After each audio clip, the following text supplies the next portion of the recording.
Yo, what is up, bros? We're back with another challenge. We got a big one here. That's what she said. The first one-star 1950 country as voted upon by the member bros. Actually voted upon twice because I screwed up the first poll. And then the second poll, I don't think the member bros even really seen. Anyways, they voted Greece, which is fine. That's who I wanted to play with anyways. It's one of the few one-star countries that has the level 4 industrial, plus it has the airfield. You can get right into Africa, right in the Middle East, and you're right up on the front against the Soviet Union, which we don't want them to spread at all. This is actually, though, boom, Bulgaria goes down. This is actually my second attempt, though. First attempt didn't go too well. Although I could have managed it, I wasn't going to be able to get it done in a time frame that would have gotten me all the rewards for this challenge. Like, when I was done beating back the Soviet Union and I was ready to move out, all my generals were like, seemed like below a quarter health.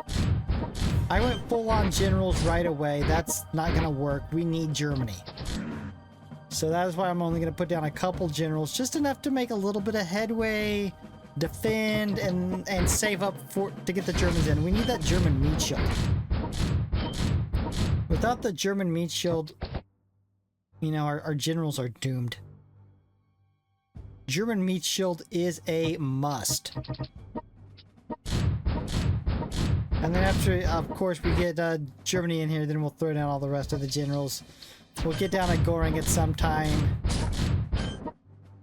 We need that little bit of extra money from Yugoslavia. Before we get too far into this, bros, you know what I gotta do? Give a shout out, boom, to the member bros. Those tier 3 field marshals, Gold Boy 6198. Why am I doing this? Trekkie 3452, Miha Varys, and the Emperor Tristan. Thank you for becoming members, along with all those other members, the colonels, the privates. Thank you for supporting the channel. And as always, if you cannot support the channel in that way, you don't have the money to throw around, just always remember to like the video and to be subscribed to the channel. Boom, we got him. The bros are back. So this is probably gonna be, boom, Hungary goes down. The 35 to 40 round challenge to get it done with a 1-star. I don't know necessarily if Greece is... I don't know what country would be best to get it done in that amount of time. It feels like Greece would be, but at the same time, you could pick a country further off and be able to, like, further off the front and be able to build up your force and then go in. I don't know. I guess we're gonna find out, right? So if you haven't noticed, it's been what, 2-3 days since I uploaded. I had some interesting stuff going on. Like, so I know I've been talking about, remember, like, oh man, this has been over a year since I first mentioned I was moving. And then the backdrop I took down, and he was just like, hey, what happened to the backdrop? And I was just like, hey, I'm moving. So that's still kind of going on. Obviously, I already moved, but the place I was living is not on the market yet.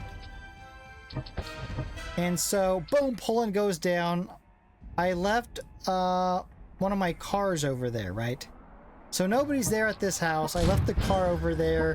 The house still needs a little repair, a paint, or not a paint really. Well, maybe a little bit. A little bit of repair, maybe a good cleaning. But anyways, so I got 2 cars. I actually have a Mark IV Supra that I got before I went off to college.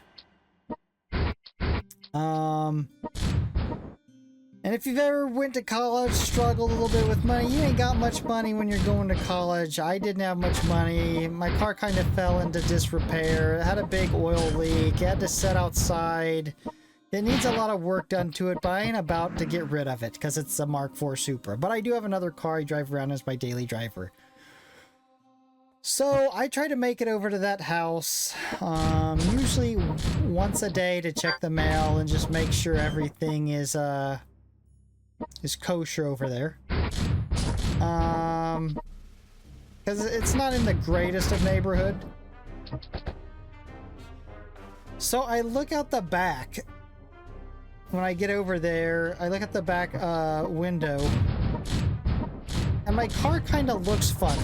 You know, it doesn't look like it's setting right or something. So I walk out there and there's a tree in front of it, so I can only like see one side at a time unless I walk all the way around the car.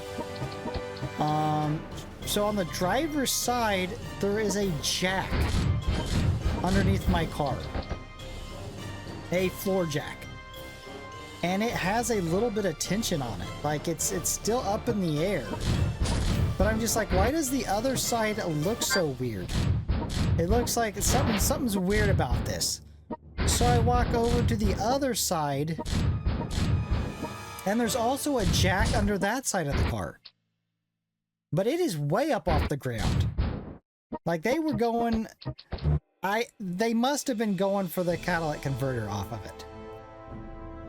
They must have been, that's the only thing that, because it's, the other jack on the side that was way up is the side that the catalytic converter would be on. So I don't know what happened. Like why was it was still up in the air? It was like they got ready to steal it and something spooked them, but I don't know if it was me or not. Because the reason that makes me think it wasn't me is because this is a fenced-in backyard, and the gate was closed. The gate door. So it's just like, if I'm a thief, and I got a car up on jacks, and I hear the owner pull up, I'm running. I'm flinging that door open, and I'm out. I ain't taking the time to shut it all nice and neat. I am out of there. And this door was all shut up, you know, and it's a door where it doesn't just, you know, close easily. You really have to like close it and then like jerk on the handle and kind of get it to really lock into place. So I have no idea what happened. I don't know why it was still up on jacks. So anyways, I've been, it took like a day to get it where I felt I could move it without it, like, you know, breaking down, because it's set there for years.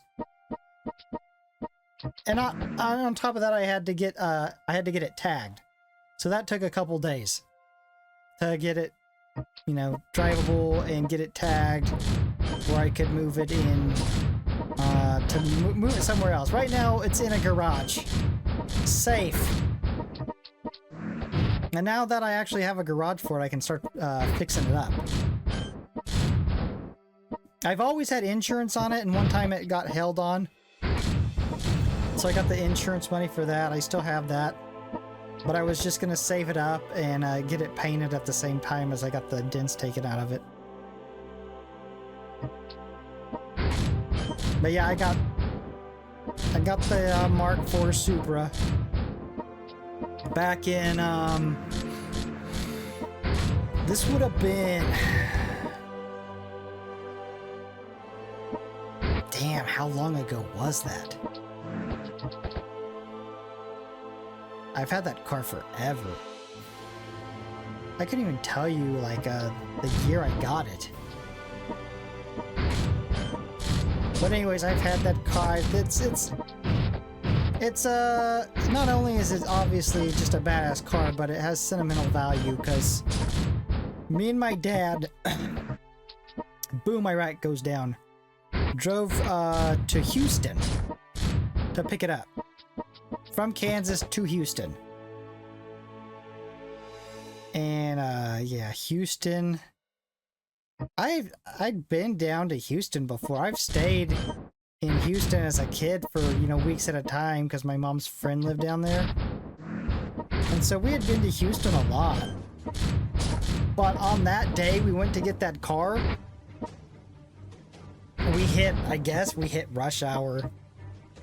I've been through a lot of cities during their rush hour. I've never seen anything as bad as Houston.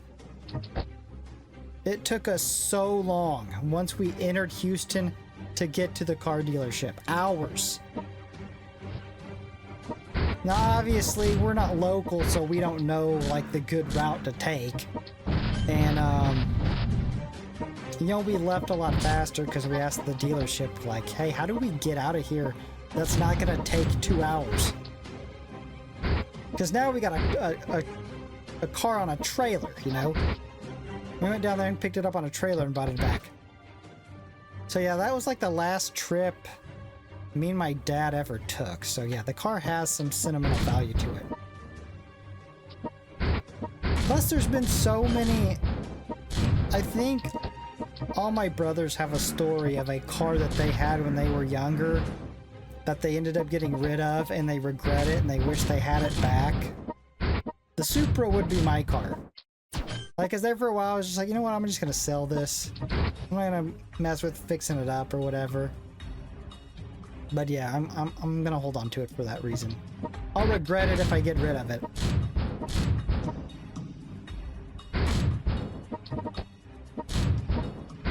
But yeah, I could not believe walking out there and just being like, what the hell? My car is up on jacks.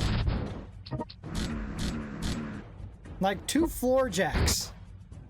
And little, I mean, the funny part about it is not only did they not get a catalytic converter, but they lost their jacks because you're damn right I took their jacks.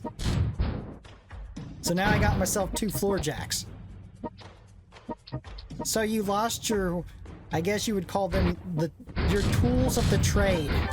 Your jacks for stealing catalytic converters. I don't know, it's crazy.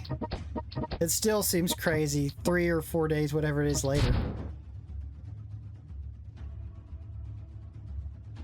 Yeah, but before the Supra, my first car ever was a 1983 Camaro.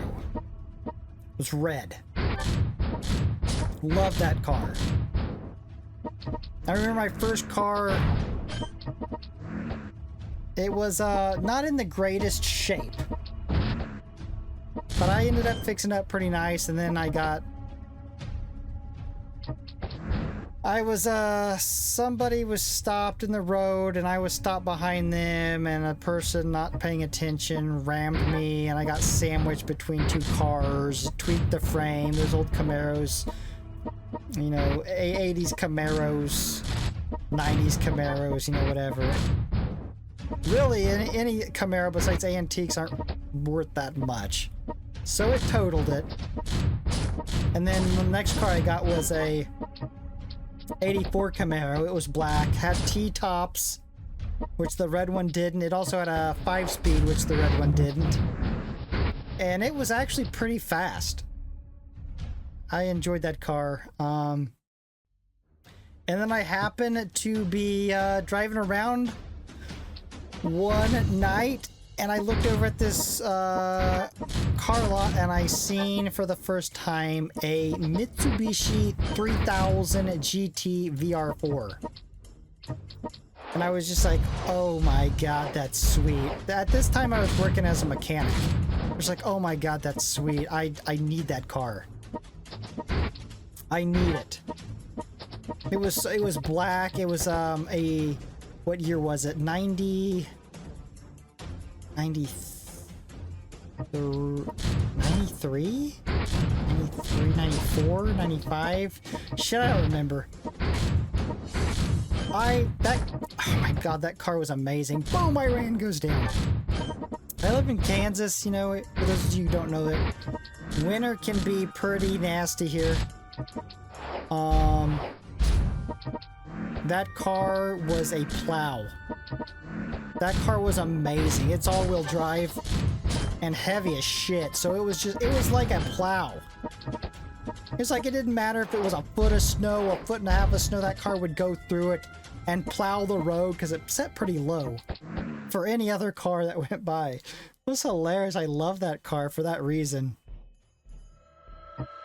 And then, unfortunately, I was young at that point, and the insurance got so astronomical for my age and what type of car that was that I sold it. I had to finally get rid of it. It was, my insurance was more than my car payment. I think my car payment was like $300, and it got up to a point where my insurance per month was like $320. Boom, Egypt goes down. And so then I got a non-turbo model of the 3000. It was just a 3000 GT, not the VR4. And I drove that for a while until I was reading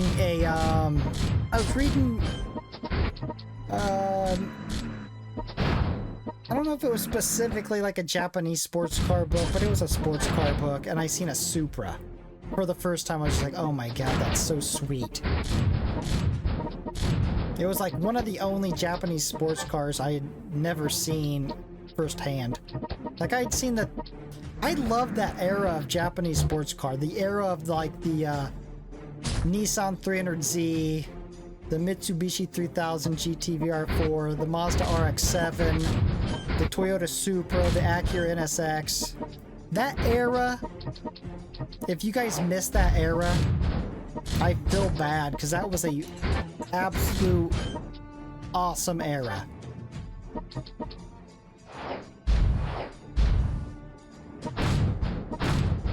I'm just thinking about it now. That was so sweet. I was telling somebody about it not that long ago. Like,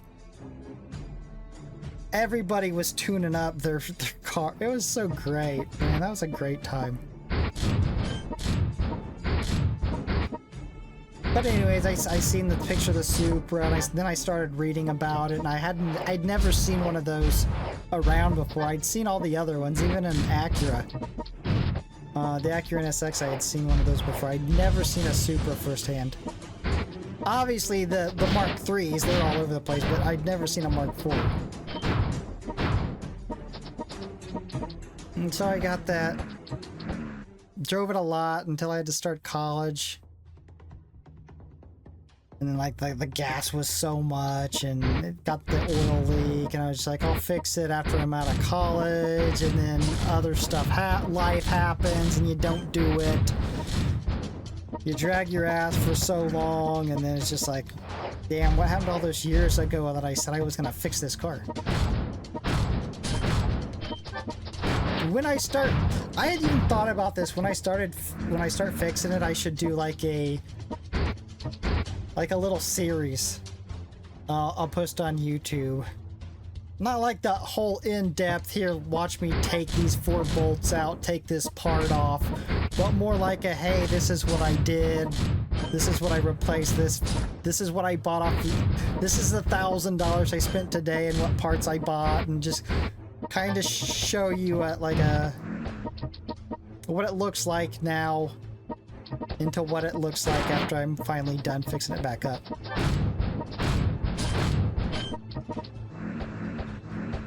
But yeah, imagine going to your house and it's a fenced-in backyard too. It's just, and your car's up on 2 jacks. Like, how does that even happen? I mean, this is a relatively small town I'm from.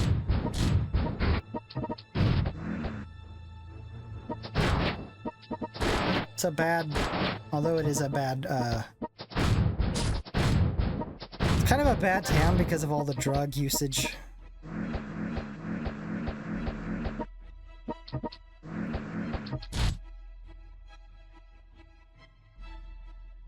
Well, bros, we're at 43. I don't even think we're gonna get 45. We're probably gonna go over 45, so we're definitely not gonna get all our challenge reward points for this.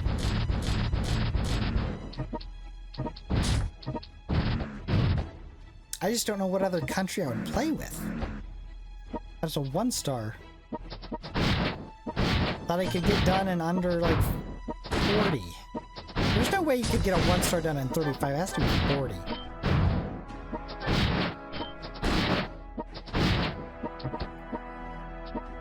A 1-star.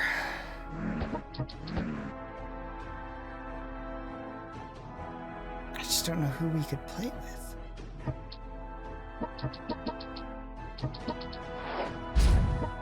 We could pick a 1-star and then like declare on a country that was small that had a boom, China goes down, that had a level 4 industrial somewhere. Like we could be a Netherlands or a Belgium. And oh, Denmark. Denmark gets hit pretty heavy though.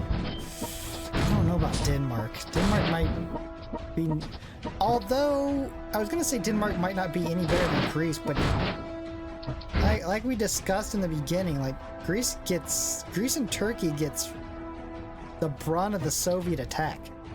It's not so bad in the north. We might be able to get all the rewards. I might try it. I might try Denmark next. Unless I look around, boom! Mongolia goes down. Unless I look at the map and see something better. Boom! North Korea goes down.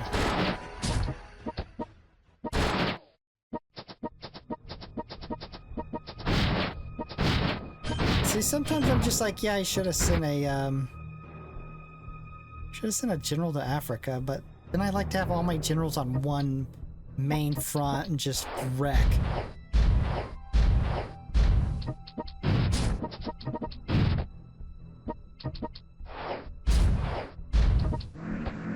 Alright, let's see if we can't wrap this up.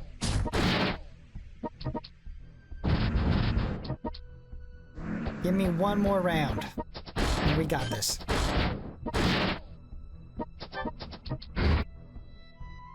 What's the chance?